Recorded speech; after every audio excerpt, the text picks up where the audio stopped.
here is the Euro-dollar 60-minute chart, right?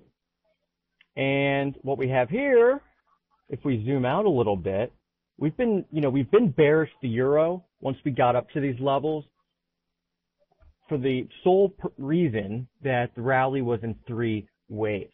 Okay, now that's a bearish pattern.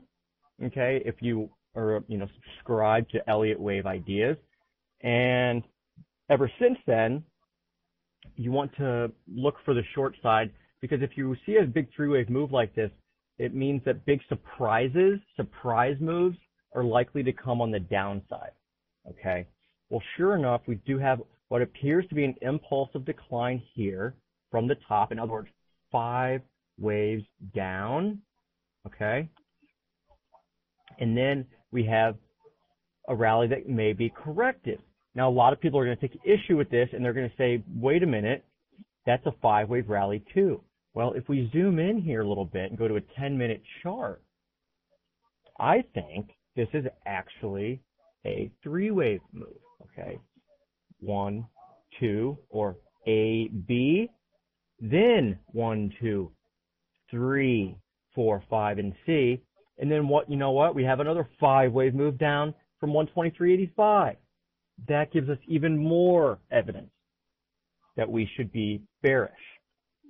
Okay, big sharp rally this morning. Okay, pretty much on that 8:30 news, right? That's really what provoked, the move. And you know me, I like to fade news announcements, especially when they are in what I view as counter trend, right? And I do think the rally is counter trend. So we have all this evidence just based on pure price pattern suggesting that we should sell rallies. What better time to sell a rally than on a really sharp advance on news? And the good thing about this is, I'm not saying that I know I'm going to be right. I have no idea. Okay. I may very well be totally wrong, but I know if I'm wrong at 123.85. Okay. There's no question about that. If I'm wrong, 123.85, I'm wrong, and I'm out 50 pips, right? The entry was at 23.30. So I'm out 55. Stops at 90, so I'd be at 60 pips. But if I'm right, we're looking for 200 pips, okay? I'll take that all day long, right? So why 200 pips?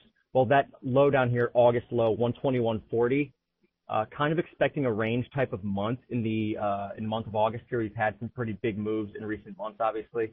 Probably, even if this is just the first part of a correction, we likely come down and test lower levels before maybe catching another bid at some point, later on. I don't know if it's in September or whatever, but more or less playing a big range here. Okay. Call it 120, 150, 2140, whatever, to 24, 25. It's a nice range to play. And the evidence to this point, I think, does suggest we are moving to the downside. Okay. So that's kind of a snapshot of where we are right now and where my thinking is right now. I do want to go over some longer term implications here, though. And to do that, we're going to pull up a very different chart. Okay, so if you've been reading DailyFX in the last month or so, then this should look pretty familiar. Hold on, I'm going to get our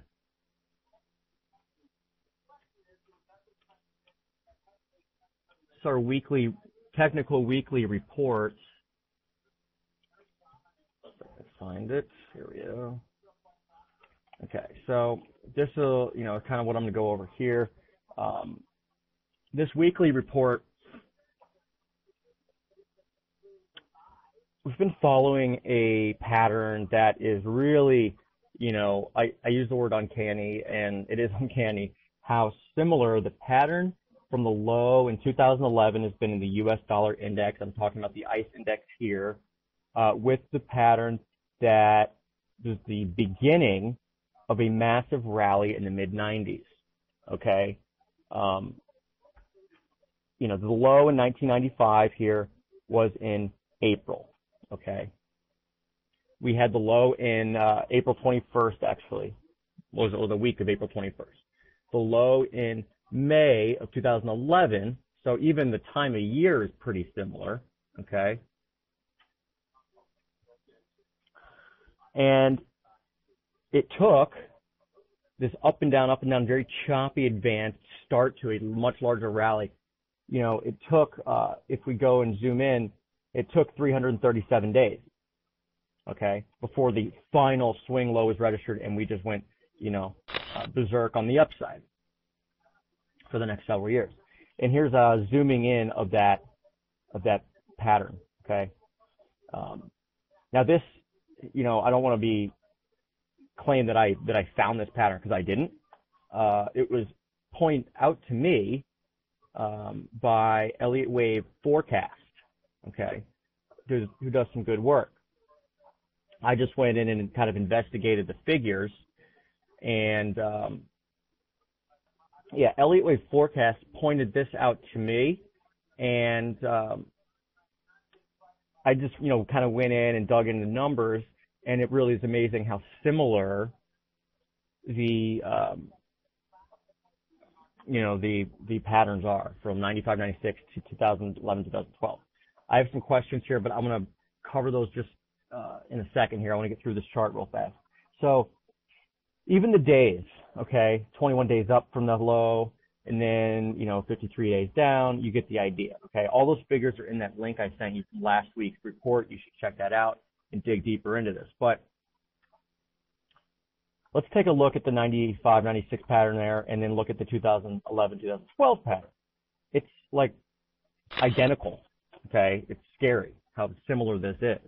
Now, the 82065, or called 8206 level, is huge in this ICE dollar index. Why? Because if we break below it, that would suggest that we're going for a test at least of 8140 before we maybe find a low sometime in late August or early September. Okay? That would be a sizable move. In that case, yeah, the euro might be going up towards, you know, 125 plus. Okay? We never know what's going to happen. We can't predict it. We can just try to lay out the scenarios as best we can with the information we have and trade in what we think is the right direction. Okay?